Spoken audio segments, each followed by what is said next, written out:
guys, I have been very busy this year. Hello friends, welcome to 2026. I hope that you had a lovely time celebrating the new year, or if you didn't celebrate, that you just had a lovely day anyway. Before we crack into the video and go through the 10 favourite things that I've made this year, I did want to take a moment to just say thank you. Thank you for tuning in and for leaving lovely comments. It has, honestly, you've no idea how much this means to me. I know that sounds like a proper YouTuber trope, but genuinely, it is such a lovely feeling to connect with other people who love crochet just as much as I do, who love looking at yarn, everything else.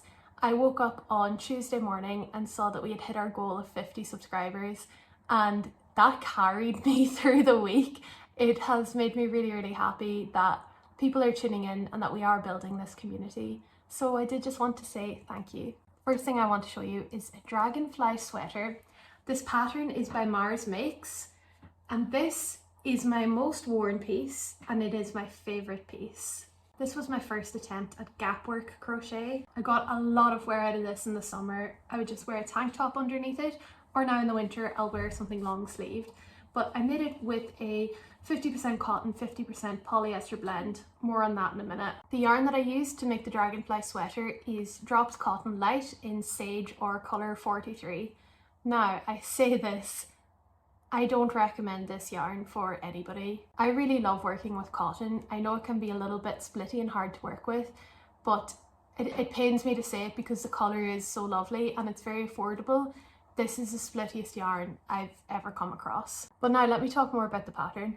The pattern is one of those that you open up and you're like, wow, this person put so much time and effort into this. It's very size inclusive. She had a lot of testers of different shapes and sizes who put their own spin on things, so you do have a lot of inspo to go off. I did opt for the sage colour just because that is what instantly drew me to the pattern in the first place. I would 100% make this again, but I would obviously use a different yarn, and I think I would make it in like a lavender colour. I think that would be quite nice for spring.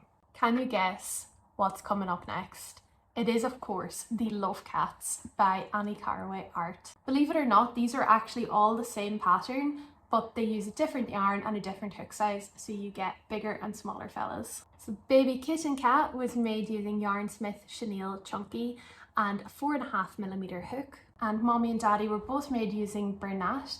The dad was Bernat Baby and Tabby, and then the mum was just your bog standard Bernat and Vanilla, I think the shade is. Something I found really good about Annie Caraway's pattern is the value for money is insane. It's way too cheap for how much information you get.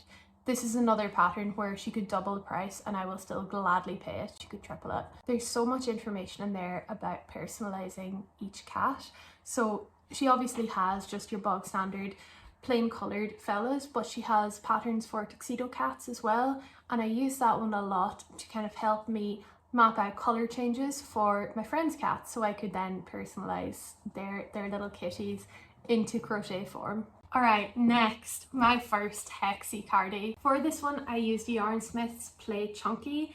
It is super cheap and super good value, and you can see it has this gorgeous colour pattern all throughout. I think these self-striping types of yarn are the best for things like Hexi cardis where you want a bit of colour but you don't want to have 20 million ends to weave in. For the ribbing I used Yarnsmith's Create Chunky in Plum Purple. I have actually made another one of these, but I gave it to my mum. It's in Ireland now, so I can't unfortunately show you for the video, but I made hers using a Karen Cinnamon Swirl cake in the colour Oyster. It was this really beautiful sort of beige, cream, really light blue, sort of grey colour, very neutral girly, which my mommy is. If I were to make this again, I'm not sure I would necessarily change anything. I would probably try a different yarn just so I have something different to play with, but I really love how this turned out. I've worn this to work a couple times and I always get a lot of compliments on it. Alright, the big daddy, the real ones will recognise this yarn. This is my star blanket.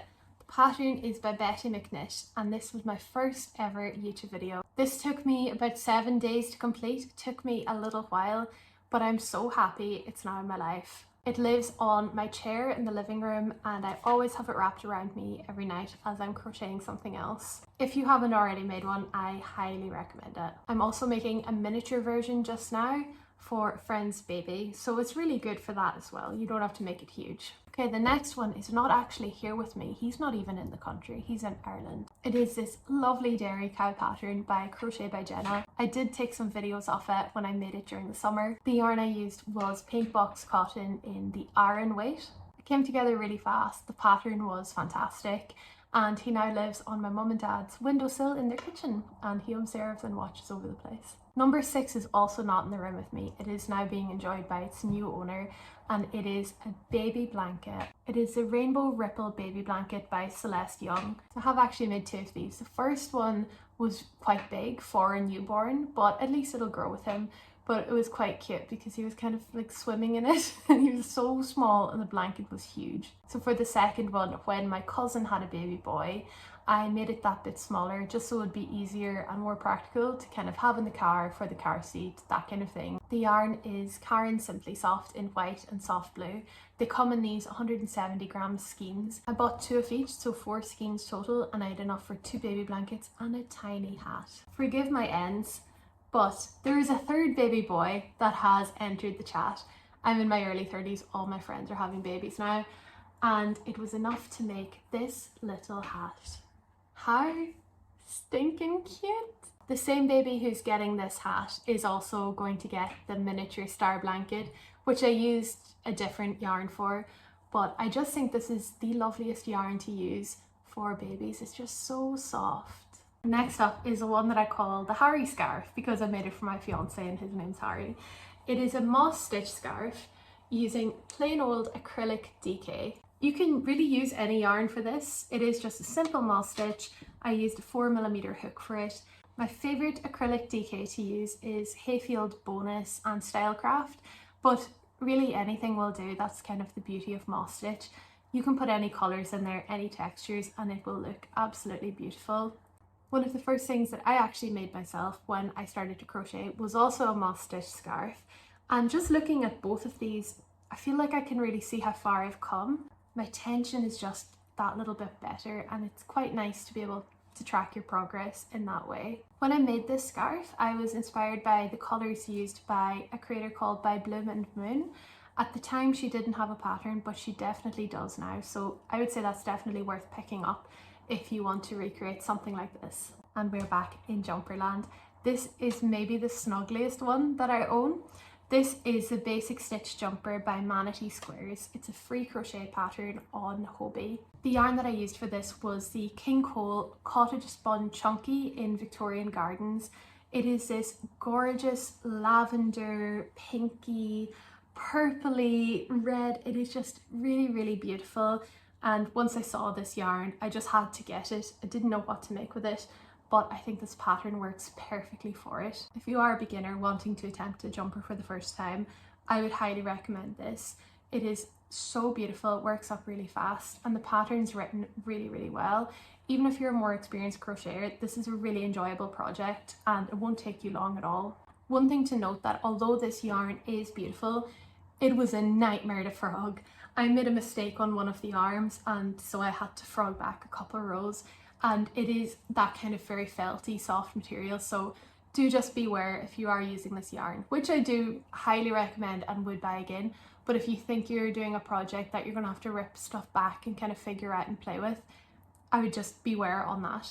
I did unfortunately run out of the yarn. I think I've got more in the bottom of my stash, but I am also making a hat out of it, because the colour is just really, really pretty and I had loads left over. I think I bought 5 skeins for the jumper. My most made thing this year, aside from the Love Cats, is probably these little sunflower coasters. These coasters are a free pattern here on YouTube by Weaved In. The best yarn to use for these is definitely 100% cotton, because cotton's really good for things that you don't want to necessarily lose their shape. And when it comes to hot drinks, sitting on them, cotton is just better. These bad boys work up in about 30 minutes, so they are perfect for a gift. I must have made about 50 of these this year. The vast majority of these that I have made have been given away. I do have these 2 here with me, and I've got a couple down in my own living room, but before Christmas I just made a bunch of these and I sent them over to Ireland for my mum to give to her friends. So they're just a really nice stocking filler in that way as well. They do not take long. They don't use a lot of yarn and they're very pretty to look at. Alright, and for number 10, I've saved maybe the best to last. We're back in amigurumi land with this tiny little booty frog. I've been whipping up a ton of these using Yarnsmith's Chenille Chunky. This fella is in grass green and I've also been using dark sage. This pattern is Ted the Thick-Toed by Crochet on Ribbler. For the eyes, I did buy these off Amazon, but I did have quite a lot of homework to do before I bought them. Here in the UK, you need to test your stuffies. Anything with, as they say, play value, you need to test, and that means doing things like Sid from Toy Story to your stuffies. You need to make sure that the eyes won't come out, so you kind of have to do these really metal tests where you have to like try and ram the eyes out with a certain amount of weight, but they also have to pass a chemical test. A lot of the ones from Shein and Temu won't, but there is one manufacturer on Amazon who has really good reviews and has the paperwork that you need if you do want to go down the route of selling your stuffies. So those are my 10, but wait, there's more. I've got some honourable mentions that I just couldn't make this video without including. First honourable mention is the ungodly amount of hats that I have made this year. I've made so many for friends, for family, and also tentatively thinking maybe I will stock up a little Etsy store in the new year. These 3 are made with the Thick and Quick Lions brand, and it really is thick and quick. I mean, I think these took me like an hour and a half each.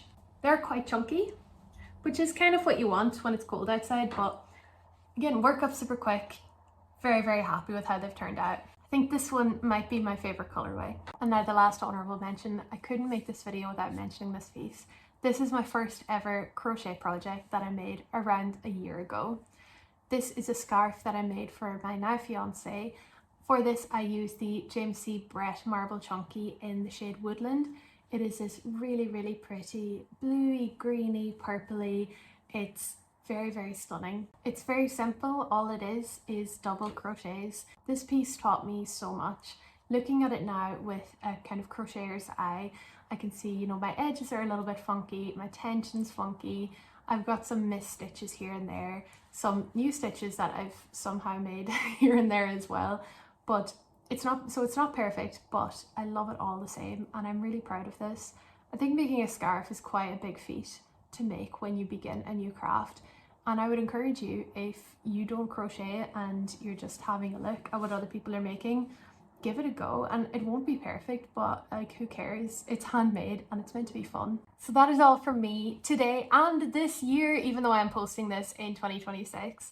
But thank you so very much for watching.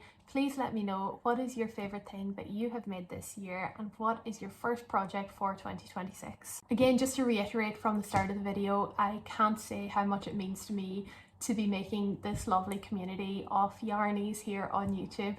So thank you so very much for coming along for the ride. Please do like and share and comment, do all that good stuff, and I'll see you in the next one. Take care.